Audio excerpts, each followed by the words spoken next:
Discover Jesus' most powerful lesson on loving God above all, with Bible wisdom. Have you ever stopped to think about what Jesus meant when he asked about gaining the whole world but losing your soul? Today we're diving deep into Jesus' most powerful lesson on loving God above everything else. What if I told you that everything you thought you knew about loving God might be missing the most crucial element? In this transformative journey together, we'll explore Jesus' revolutionary teaching that has changed millions of lives across centuries and could change yours today. You know, in our fast-paced world with endless notifications, deadlines, and responsibilities competing for our attention, it's easy to feel disconnected from what truly matters. Have you ever felt that way? Like something's missing, even when everything seems fine on the surface? That's exactly why this video is different. We're not just going to talk about loving God. We're going to uncover Jesus' profound, practical wisdom that speaks directly to our modern struggles. What makes this teaching special is how it addresses the very challenges you might be facing right now. I've spent years studying this particular teaching, and I can tell you, what you're about to discover goes beyond simple religious instruction. It's a life-changing perspective that has the power to bring peace to your anxious moments, purpose to your daily routine, and profound joy to your spiritual journey. By the end of this video, you'll not only understand what Jesus meant by loving God above all, but you'll have practical, actionable steps to apply this wisdom in your own life. Whether you're facing difficult decisions, feeling overwhelmed, or simply seeking a deeper connection with God, these insights will give you the clarity and direction you're looking for. And here's what makes this truly special. We'll uncover 3 specific principles that Jesus taught that most people completely miss, principles that could revolutionize your relationship with God starting today. Before we begin this journey together, I want to know, are you currently feeling that tension between your daily life and your desire to put God first? If you are, type trust in the comments below. Your comment might encourage someone else who's facing the same struggle. Now, let's discover what Jesus really meant when he taught us about loving God above all else. Part 1. Understanding true love for God. What does it truly mean to love God with all your heart? Have you ever wondered why Jesus emphasized this command above all others? And what can we learn from his most profound teaching that could transform our understanding of divine love today? Let me take you back to a pivotal moment in Jerusalem nearly 2,000 years ago. The streets were bustling with people, the air thick with tension as religious leaders sought to challenge Jesus' authority. Among them stood a skilled lawyer, well-versed in religious law, who approached Jesus with what seemed like a simple question. "Teacher, which is the greatest commandment?" This wasn't just any casual inquiry. You see, in first-century Judaism, there were 613 commandments that governed every aspect of life. Religious scholars had spent generations debating their relative importance. This lawyer wasn't seeking knowledge. He was setting a trap, hoping to entangle Jesus in theological controversy. But Jesus' response would forever change our understanding of what it means to love God. Without hesitation, he quoted from Deuteronomy 6:5, declaring, "You shall love the Lord your God with all your heart, with all your soul, and with all your strength." What made this response extraordinary wasn't just its content, but its profound simplicity. Consider the historical context. In a society obsessed with religious rules and regulations, Jesus cut through the complexity to reveal the heart of true faith. He wasn't adding another burden to an already heavy religious system. Instead, he was illuminating the foundational principle that gives meaning to all other commands. But what does this love actually look like? Jesus demonstrated it throughout his ministry. Think about the time he spent in the Garden of Gethsemane, hours before his crucifixion. There, in his moment of deepest anguish, he showed us what loving God above all truly means. "Not my will, but yours be done," he prayed, sweat falling like drops of blood. This wasn't mere religious devotion. It was complete surrender. Jesus showed us that true love for God transcends emotional feelings or religious activities. It's about aligning our will with God's will, even when it costs us everything. In our modern context, this takes on profound significance. We live in a world that constantly demands our allegiance. Career success, social status, material comfort. But Jesus' teaching challenges us to examine our hearts. What truly holds the throne of our hearts? What truly holds the throne of our lives? Think about the rich young ruler who approached Jesus, confident in his religious observance. When Jesus told him to sell everything and follow him, the young man walked away sorrowful. His story reveals a crucial truth. We can be religiously devoted while still falling short of truly loving God above all. The difference lies in what Jesus called treasure in heaven. He taught that where our treasure is, there our heart will be also. This isn't about physical possessions alone. It's about what we value most deeply, what drives our decisions, what occupies our decisions, what occupies our thoughts. True love for God, as Jesus taught it, transforms every aspect of life. It's not about adding religious activities to our schedule or following a set of rules. Instead, it's about a fundamental reorientation of our hearts, where God becomes not just a part of our lives, but the center around which everything else revolves. But understanding this truth is just the beginning. Jesus didn't just tell us what true love for God looks like. He showed us specific principles for living it out in our daily lives. As we explore these principles, you'll discover how this ancient wisdom provides practical guidance for our modern challenges.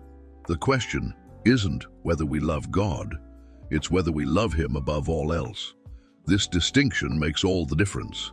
And as we continue, you'll see exactly how Jesus taught us to cultivate this transformative love in practical, powerful ways.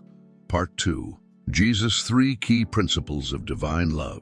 Have you ever wondered what Jesus really meant when He taught about loving God with all your heart, soul, and strength?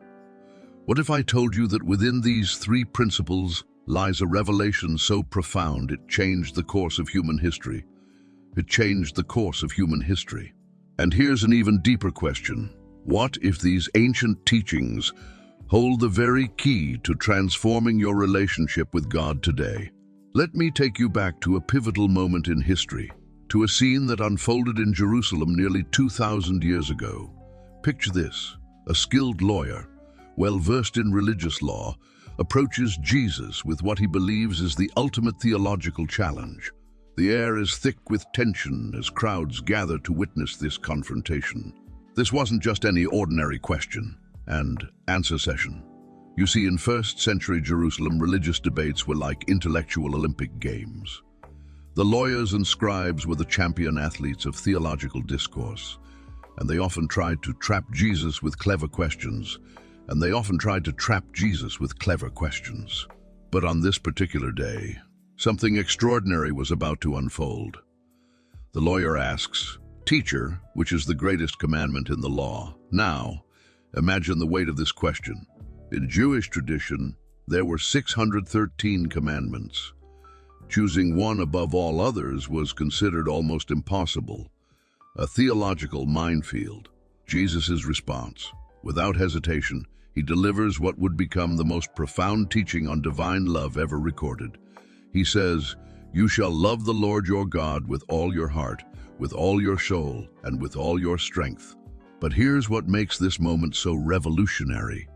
Jesus wasn't just reciting scripture. He was revealing a complete blueprint for authentic relationship with God. Let's break down these 3 principles that Jesus outlined. First, loving God with all your heart. In the original Greek text, the word for heart, kardia, goes far deeper than emotional feelings. It represents the core of your being, your will, your decisions.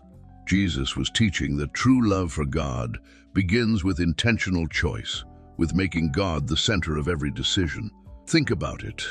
When was the last time you made a decision by first considering what would honor God? This kind of love transforms our choices from mere preferences, from mere preferences to acts of worship. Second, loving God with all your soul.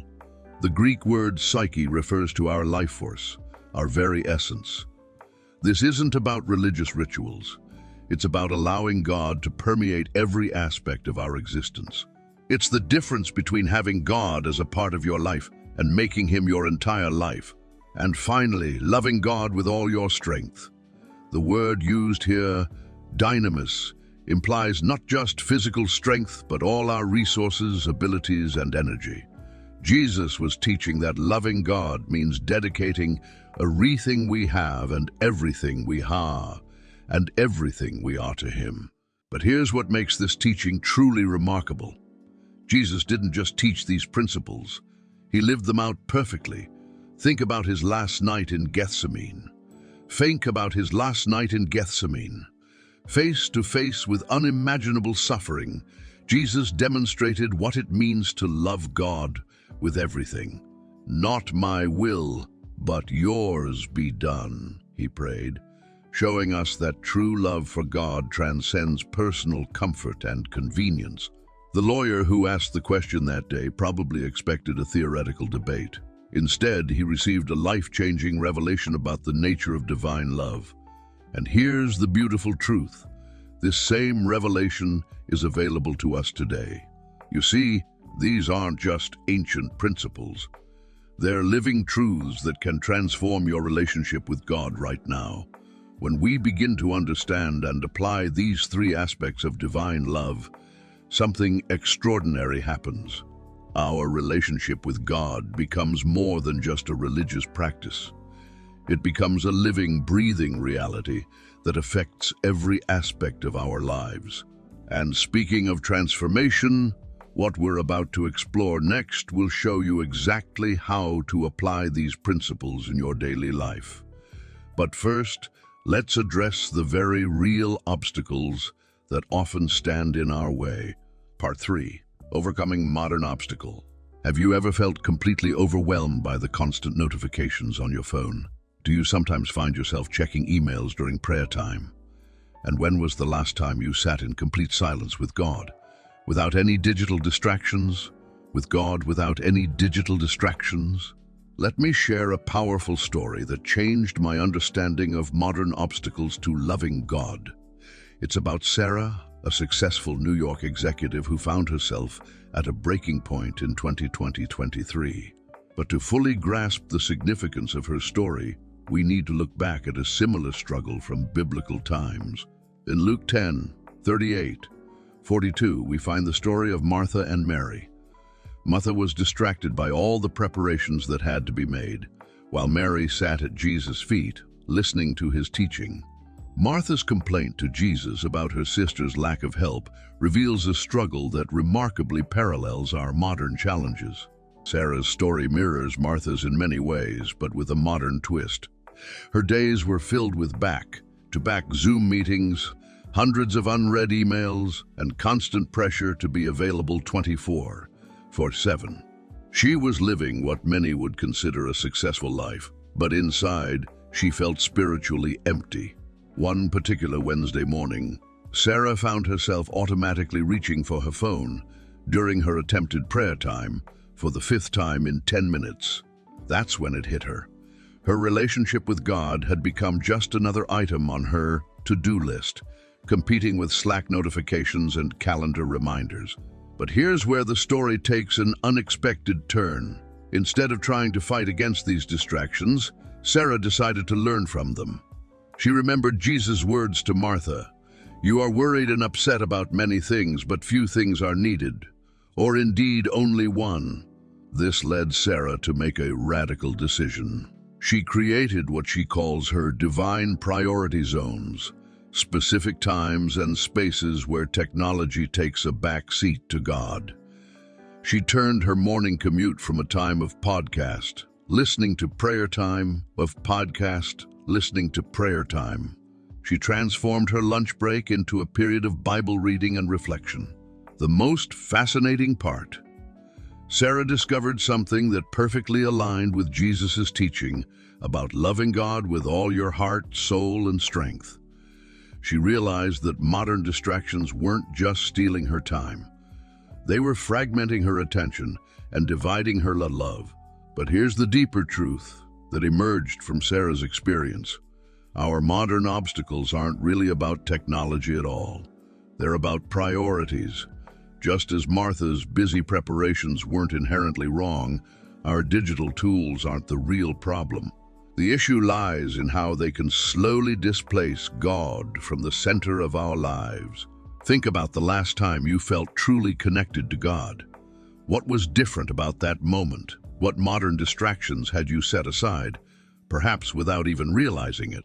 Sarah's transformation didn't happen overnight, and neither will ours. But her story teaches us something profound about overcoming modern obstacles to loving God.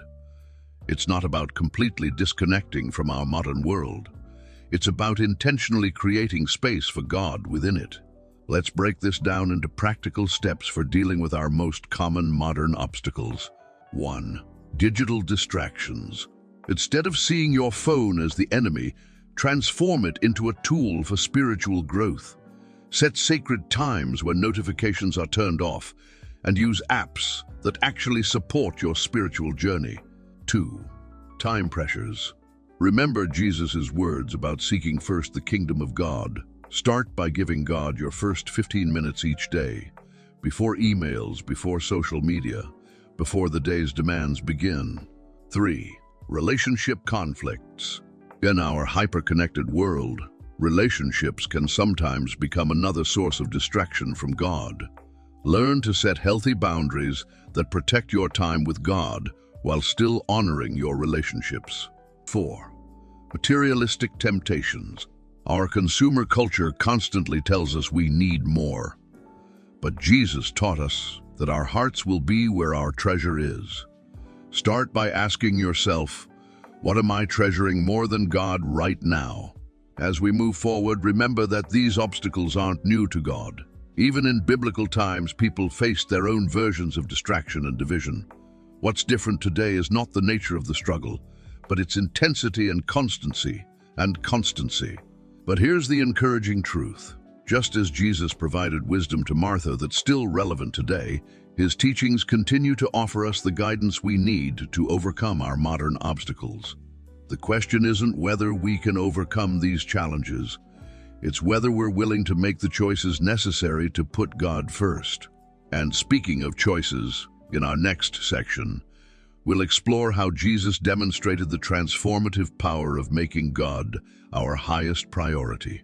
Part 4. The transformative power of priority. Have you ever wondered what truly happens when someone places God above everything else in their life? What kind of transformation takes place when priorities shift from worldly success to divine purpose? And what if I told you that this transformation isn't just spiritual, but touches every aspect of life itself? Let me share with you one of the most powerful stories of transformation through priority. The story of Simon Peter, a man whose life was completely revolutionized when he chose to put God first. Picture this: a successful fisherman on the Sea of Galilee, respected in his community, with a thriving business and a stable life. Simon Peter had everything the world would consider valuable. The fishing industry was booming, and he was right at the center of it. His boats were his pride, his nets were his security, and his reputation was his identity. But one ordinary morning changed everything. As crowds gathered to hear Jesus teach, Peter's boat became an impromptu pulpit. After teaching, Jesus made what seemed like an absurd request: put out into deep water and let down the nets for a catch. Now, imagine Peter's internal struggle. As an experienced fisherman, he knew they'd already tried all night without success. The logical thing would be to refuse. Yet something about Jesus' presence stirred something deeper in Peter's heart. What happened next would become legendary. The nets filled with so many fish they began to break. But here's the fascinating part. At the moment of his greatest professional success, Peter did something extraordinary. Instead of celebrating his unprecedented catch, he fell at Jesus' knees and said, "Go away from me, Lord. I am a sinful man." This moment reveals something profound about priorities. Peter recognized something greater than material success standing before him. The abundance of fish, instead of binding him closer to his profession, actually revealed the emptiness of pursuing worldly success alone. What makes this story even more remarkable is what happened next. Jesus said, "Don't be afraid. From now on you will fish for people." And the Bible tells us they pulled their boats up on shore, left everything and followed him. Think about that for a moment. They left everything, not when they were failing, but at the peak of their success. This wasn't a desperate move of someone with nothing to lose. This was a deliberate choice to prioritize something greater than worldly achievement. The transformation in Peter's life was dramatic. This once proud fisherman became humble enough to learn. The man who once relied on his own expertise became dependent on divine guidance. The businessman focused on material gain became a spiritual leader focused on eternal values. But here's what's truly remarkable about Peter's story. His influence didn't decrease when he changed his priorities. It expanded beyond anything he could have imagined as a fisherman. The man who once caught fish to feed bodies became instrumental in feeding souls across generations. This transformation shows us something crucial about putting God first. It doesn't diminish our impact. It magnifies it in ways we couldn't have planned. Peter's story isn't just about what he gave up. It's about what he gained up. It's about what he gained. By placing God above his business, his expertise, and his reputation, he found purpose that transcended all of these. And this wasn't just true for Peter. Throughout history, we see this pattern repeated. When people genuinely place God as their highest priority, transformation follows. Think of Matthew leaving his tax collector's booth, or Paul abandoning his prestigious position as a Pharisee. Each story shows us that when God becomes our primary focus, everything else finds its proper place. But perhaps you're wondering, how does this ancient story apply to our modern lives? What does it mean to put God first in a world of endless demands and responsibilities? As we explore Jesus' own example in our next section, you'll discover how these timeless principles can transform your life today. The power of priority isn't just about rearranging our schedule or changing our habits. It's about allowing God to redefine what success truly means in our lives. And when we do, like Peter, we often find that our influence grows far beyond what we could have achieved on our own. Part 5. Learning from Jesus' example. Have you ever wondered what it truly means to demonstrate perfect love for God? What does unwavering devotion look like in the face of ultimate sacrifice? And how did Jesus, in his final hours, show us the most profound example of putting God above all else? Let me take you back to a garden called Gethsemane, on the night that would change the course of human history. The air was heavy with tension and darkness had settled over Jerusalem.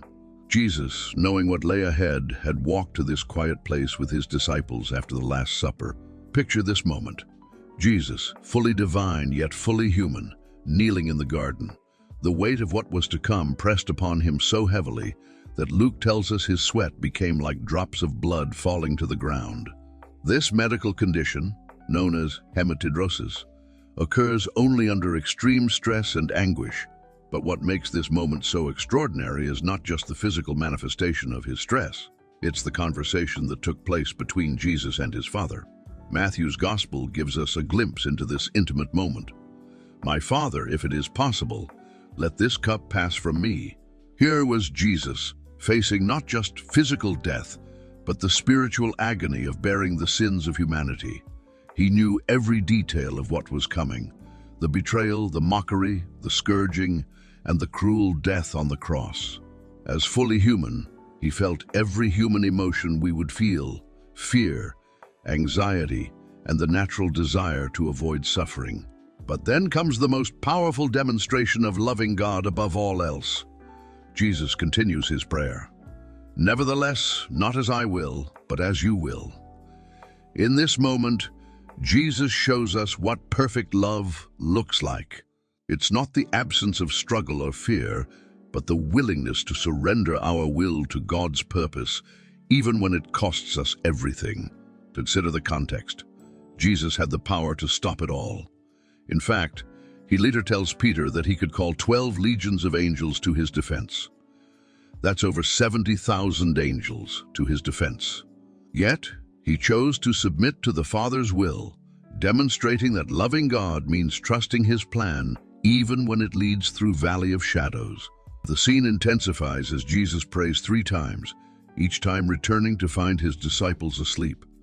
Mark tells us that Jesus was deeply distressed and troubled. The Greek words used here, ekthambio and ademonoo, suggest a state of utter horror and anxiety. Yet each time his submission to the Father's will remains unwavering. This is where we see the culmination of Jesus' teaching about loving God above all else.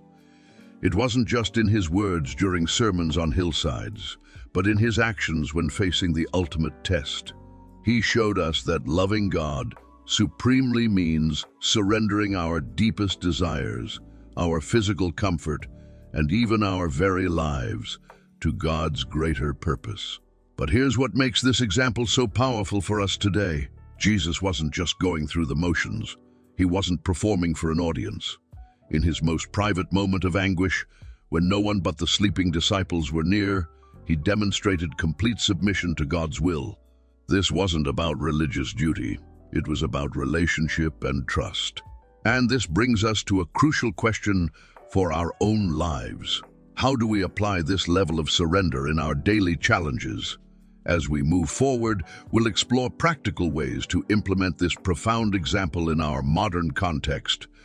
But first, let's understand what this means for us personally.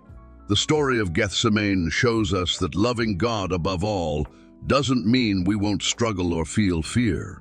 Instead, it shows us that true love for God means choosing his will, even when our emotions and circumstances pull us in the opposite direction.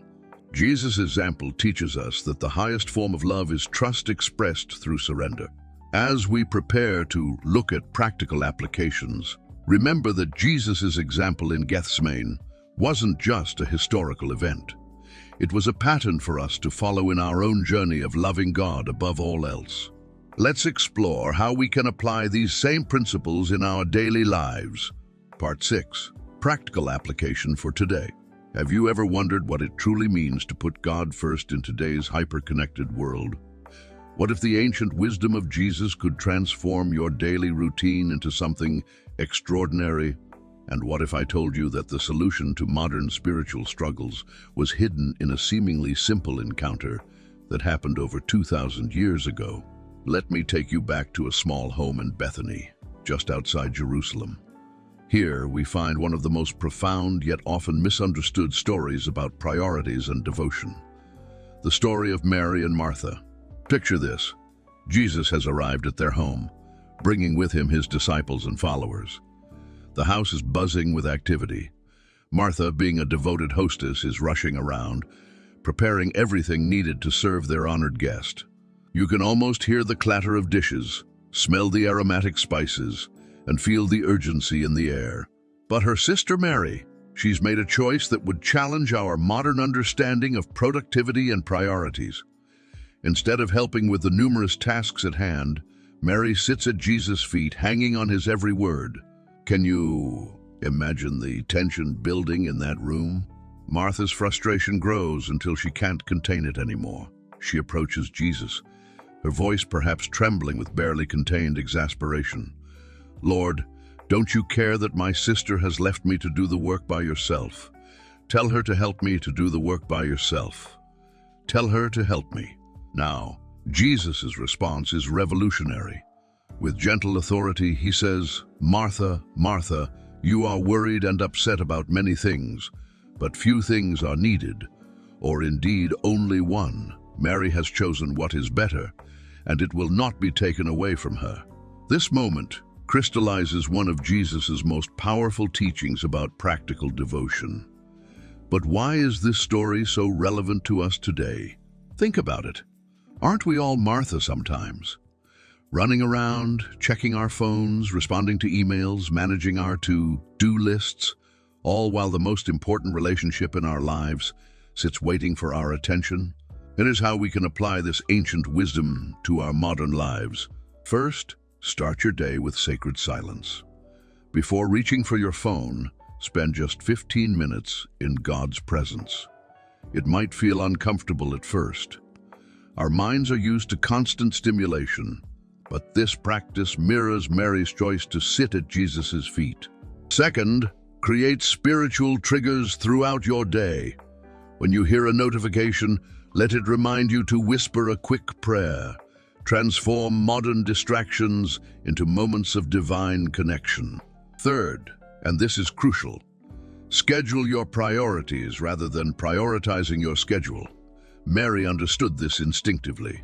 She recognized the rare opportunity to learn from Jesus and seized it, regardless of cultural expectations or practical demands. But here's where it gets practical. Let's talk about the sacred pause technique. Throughout your day, when facing decisions or feeling overwhelmed, pause for just 30 seconds. Ask yourself, what would putting God first look like in this moment? Consider Sarah, a CEO I know in Manhattan. She started practicing the sacred pause during her hectic workday. It seemed impossible at first, she told me, but those 30-second pauses became my lifeline to God's presence in the corporate chaos. Remember, Jesus didn't tell Martha that her service was wrong. He simply highlighted that Mary's choice to prioritize presence over productivity was better. This teaches us a profound truth. Efficiency isn't always effectiveness in God's kingdom. Let me share something powerful.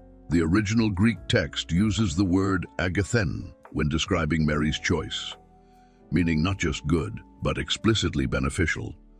This suggests that choosing God's presence isn't just spiritually correct. It's practically advantageous for our lives. As we implement these practices, we might notice something extraordinary.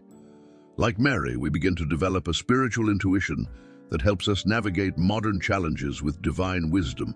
Our decisions become clearer, our peace deeper, our impact more meaningful. But knowing these practices is just the beginning. As we move forward, we'll explore how Jesus demonstrated this principle in his own life, even in his most challenging moments. His example will show us that putting God first isn't just a nice idea. It's the foundation for everything else in our lives. This lesson from Jesus isn't just ancient history. It's a living invitation to transform our daily lives through practical devotion. It's about finding the sacred in the ordinary, the divine in the daily routine. What aspects of your daily life need this kind of sacred transformation? Share in the comments below by typing transform if you're ready to put these principles into practice starting today.